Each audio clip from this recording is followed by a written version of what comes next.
Mon amour pour le fleuve est vraiment, il y a quelque chose d'identitaire qui se déploie. Tout ce que j'écris quand j'ai besoin d'écrire, je vais près du fleuve. C'est le fleuve m'inspire, c'est comme un compagnon. Je pense qu'un des désirs de bâtir cette exposition-là, c'est aussi un désir de nous ramener à lui, un désir de raviver cette curiosité-là, cet intérêt-là, d'approfondir notre lien à ce fleuve-là qui est proche de nous, qui nous définit. On est tous arrivés du fleuve. Si le fleuve n'était pas là, il n'y aurait jamais eu de Québécois. C'est-à-dire que tout s'est construit à partir de cette eau-là. C'est la jugulaire du territoire.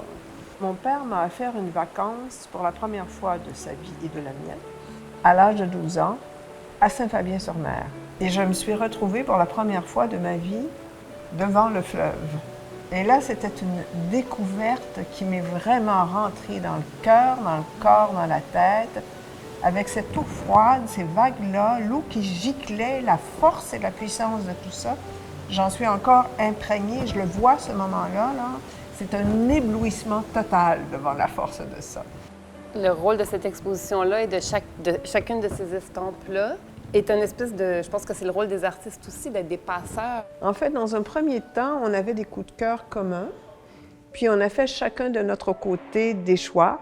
Oui, l'espèce d'émotion de les voir en vrai. On les a d'abord découvertes virtuellement. C'était très beau, mais bon, on est tellement habitués de côtoyer le virtuel.